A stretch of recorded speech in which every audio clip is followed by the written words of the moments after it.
Olá, gestão de empresas tem alguns grandes desafios, a parte financeira, marketing e processo. E a gestão de clínica médica, como uma empresa, também tem estes desafios. No vídeo de hoje eu vou te ajudar um pouco a entender a parte financeira, quais são os dados que você tem que ter para ter uma foto panorâmica da sua clínica para a tomada de decisão. Aliás, a parte da gestão de finanças, o foco dela é para a tomada de decisão, mas o que eu tenho visto é muita gente utilizando a gestão de finanças só para ver se a conta foi paga ou não, se entrou dinheiro na conta ou não.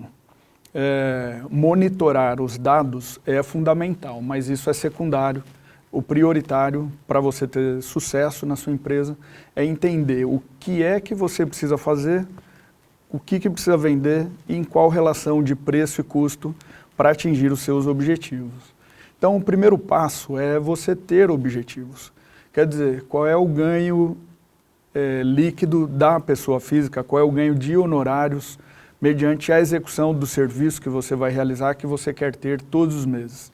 O segundo aspecto é você separar a pessoa física de pessoa jurídica. Quer dizer, além de ter uma meta de ganhos pessoais, você vai precisar ter uma meta de dinheiro que vai ficar líquido para a conta da PJ depois que pagar todos os custos, inclusive o custo seu, do médico, que é o executor de uma série de serviços, tá certo? Eu preparei aqui uma planilha bastante simples, mesmo foi a forma mais objetiva e aplicada que eu consegui chegar para ilustrar como que é essa relação entre estabelecimento de metas e depois quais são os custos que você tem, quais custos que você vai ter mediante a execução de alguns serviços e como fazer o cálculo da quantidade de vendas que você precisa ter, além de alguns ajustes que são possíveis, né? Você pode reduzir uma série de custos, além de aumentar preço e quantidade de vendas para atingir os seus objetivos. Então, vem comigo aqui para essa planilha que eu vou mostrar para você quais são os caminhos ali, e é claro, aqui é um exemplo, depois veja como você consegue aplicar na sua clínica e se não conseguir, estou à sua disposição, entre em contato, a gente pode fazer um trabalho específico para a sua clínica. Ó, aqui eu fiz uma lista de quais são os serviços que são vendidos, né, na sua clínica. Listei, por exemplo, consulta cujo convênio paga para você como pessoa física.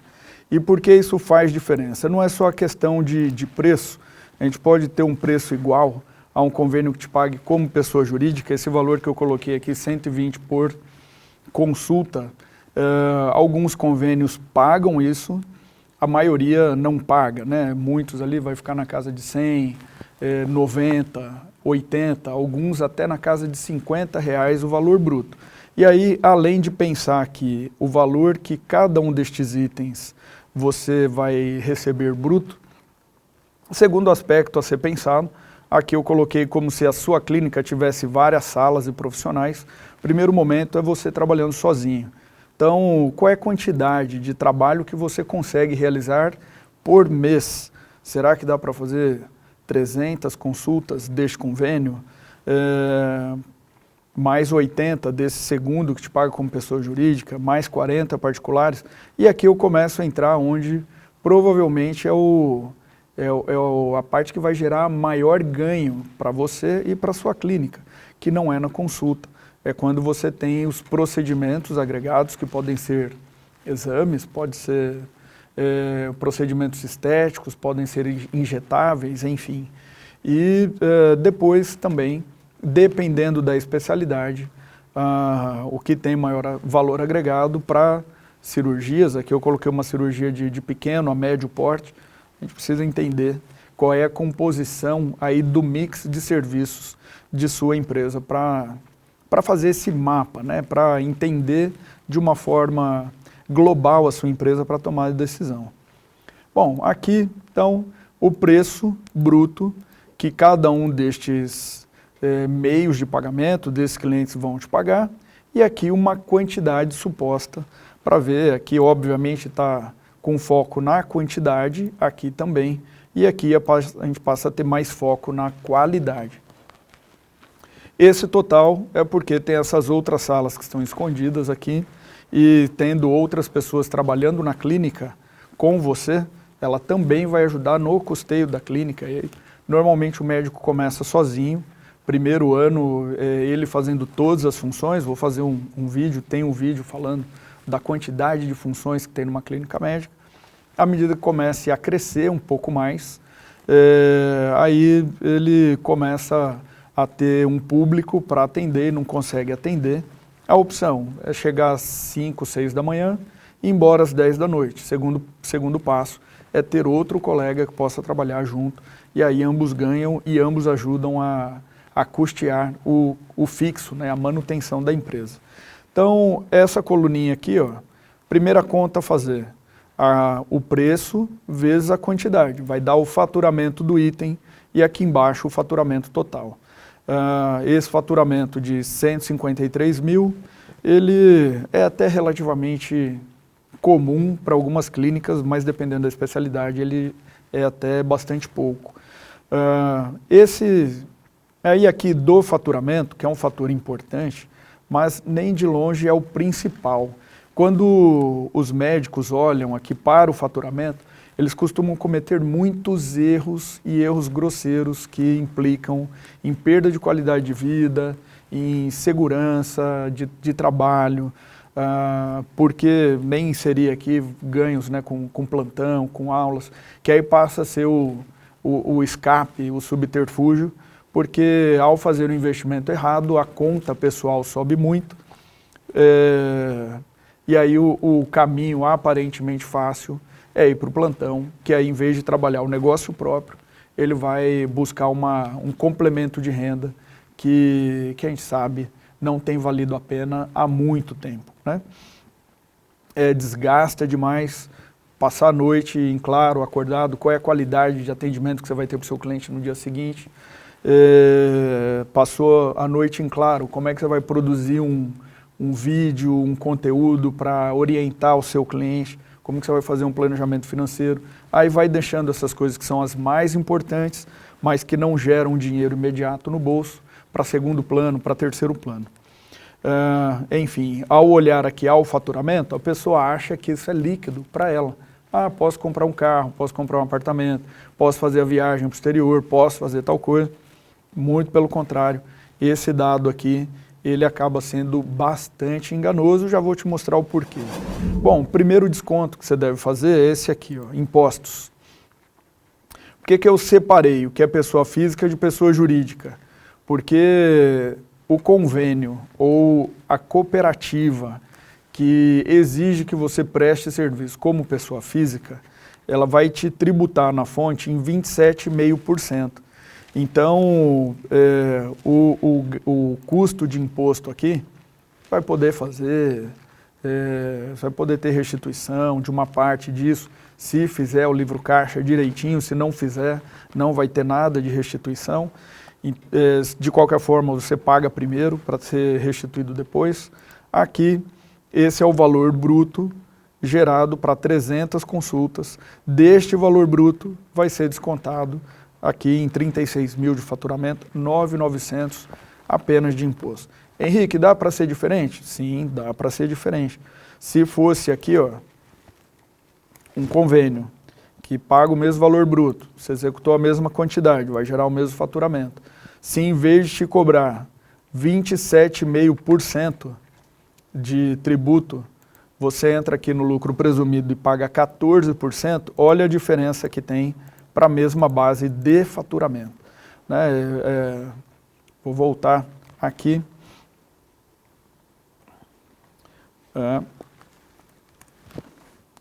Agora, então, um dos aspectos a ficar muito atento, muito atenta, é esse fator tributário.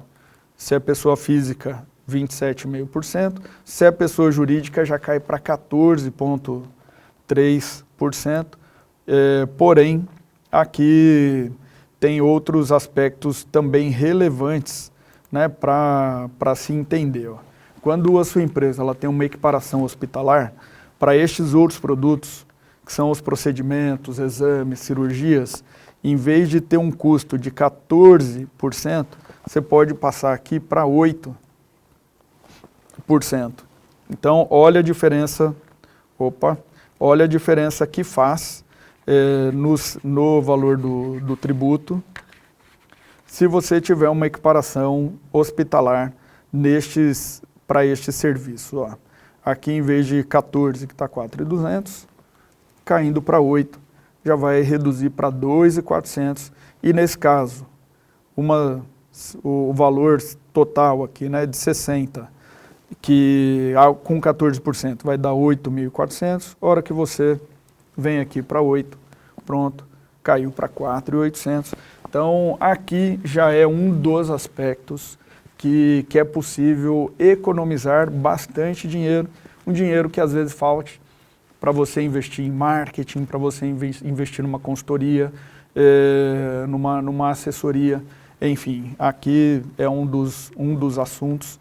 Se a gente tem que olhar esta variável, que é o preço, ela é super importante, dá para eu cobrar mais, dá para eu cobrar menos?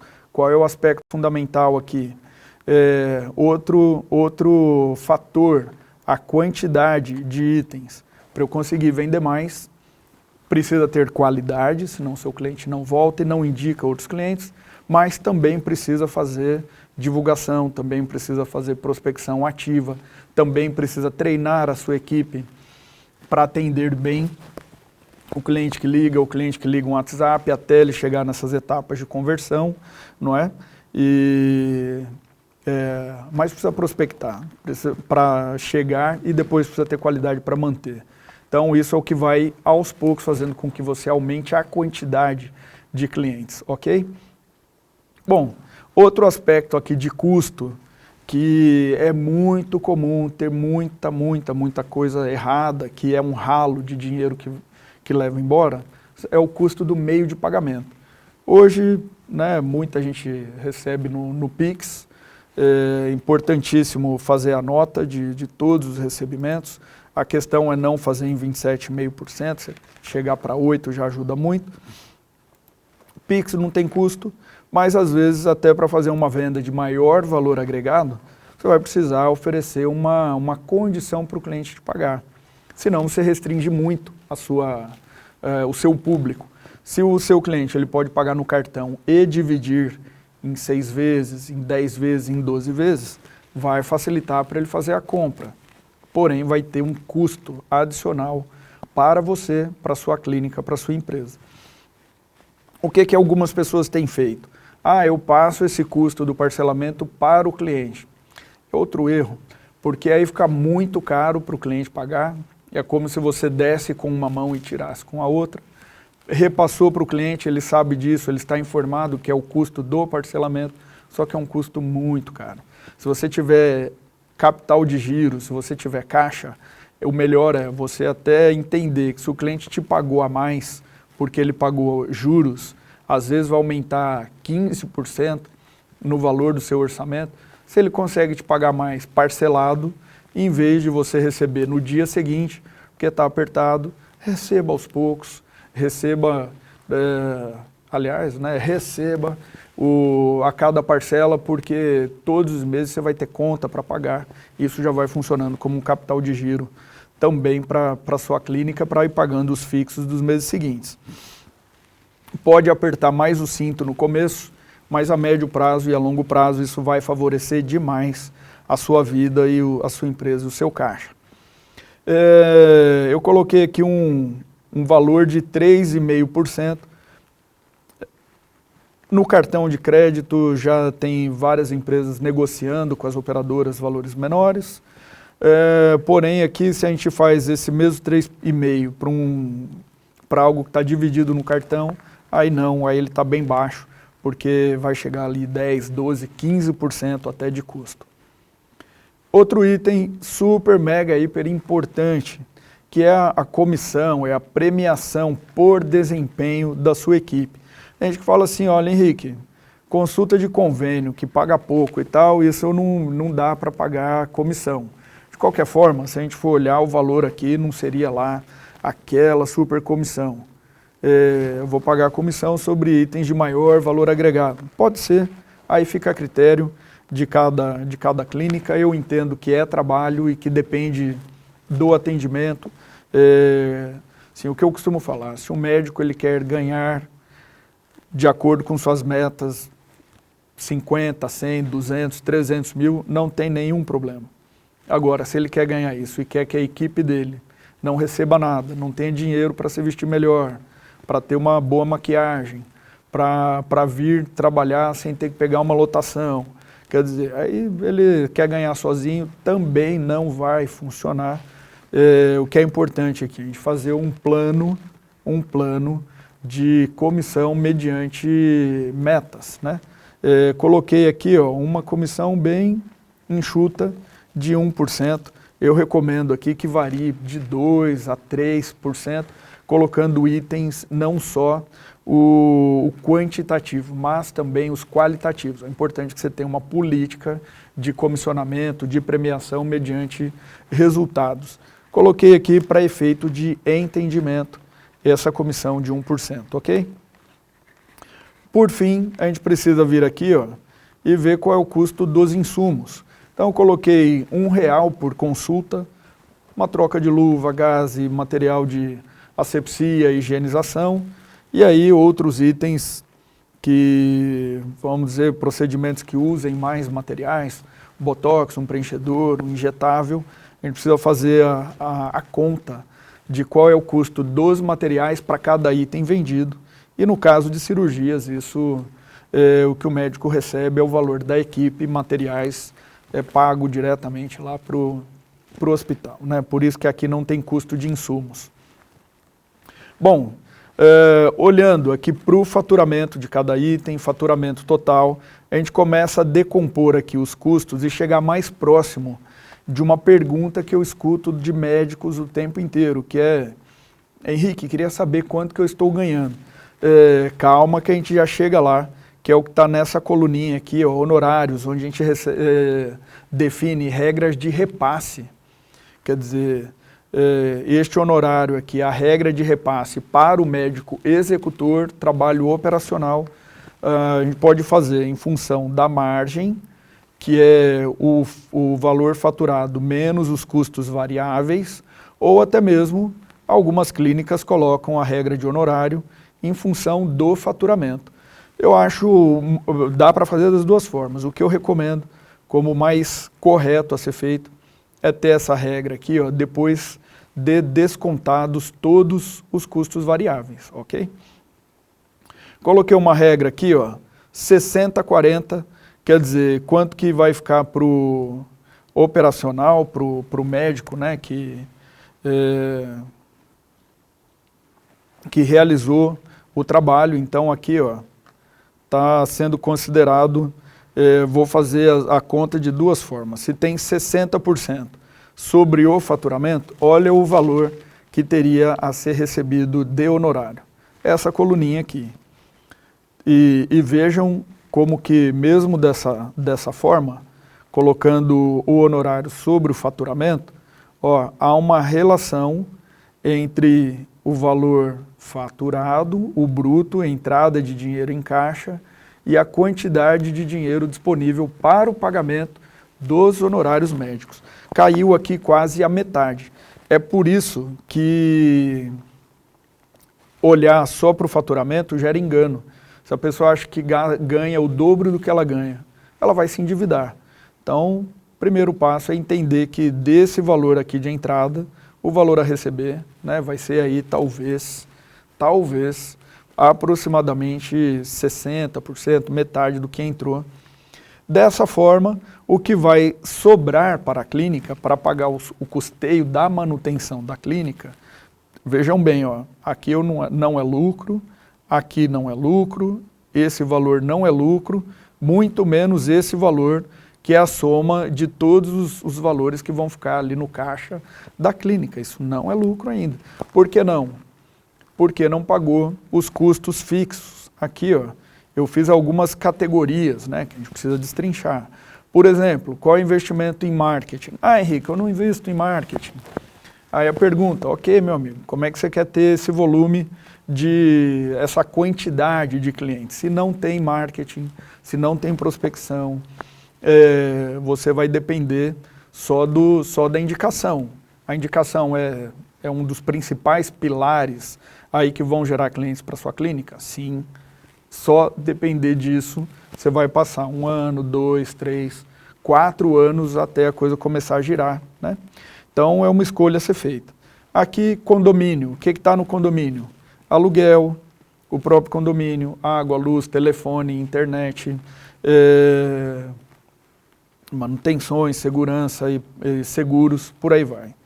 Aqui na folha, se tiver duas funcionárias, você vai ter o salário, FGTS, INSS, férias, 13º, vale alimentação, vale transporte. A pessoa, no fim das contas, ela ganha pouco, mas o custo mensal para a empresa não é tão pouco assim.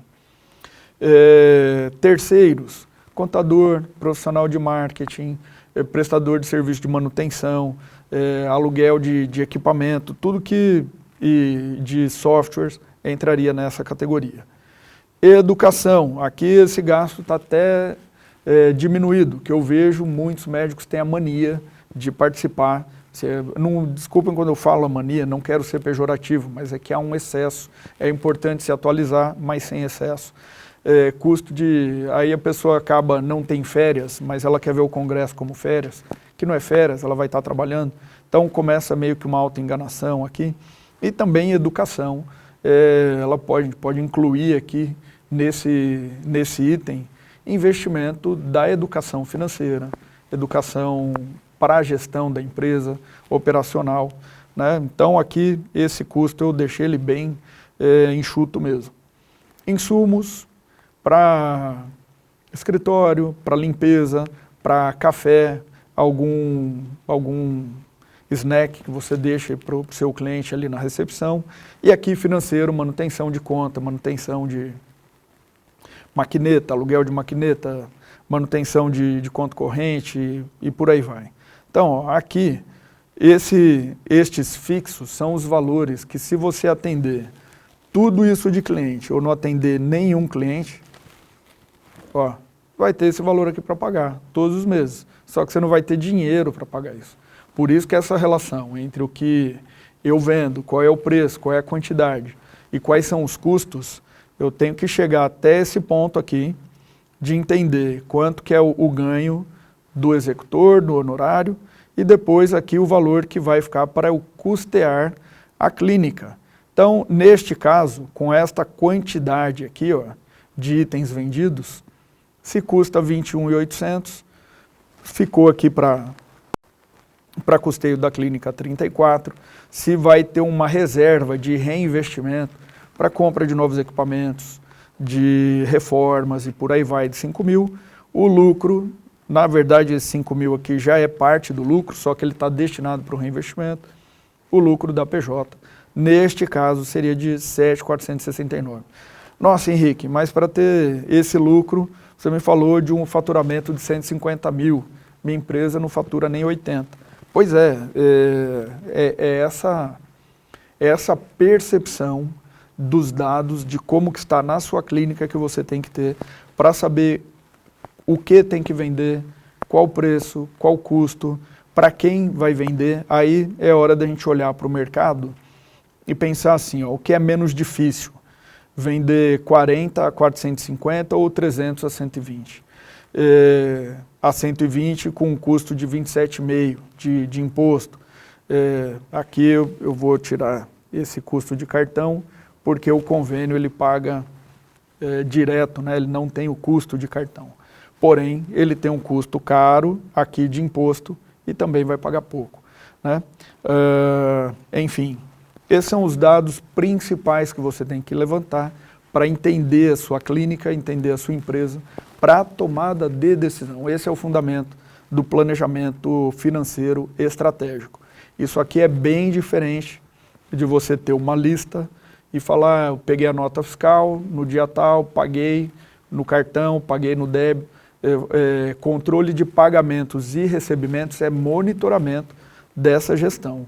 É o que a maioria das pessoas fazem, e aí não enxergam a empresa, saem atirando para tudo quanto é lado, e às vezes vão para o aparentemente mais fácil de um trabalho que é pela quantidade e não pela qualidade, um trabalho mais imediatista e não de médio ou longo prazo. Se você gostou desse vídeo, deixa seu like, compartilhem com seus colegas que podem ter esse tipo de dor, esse tipo de preocupação. E estou à sua disposição. Vou fazer aqui uma série de vídeos mostrando outras ferramentas para te ajudar a implementar este cálculo, esse planejamento estratégico na sua clínica. Tranquilo? Muito bom, obrigado pela sua participação até aqui, até a próxima.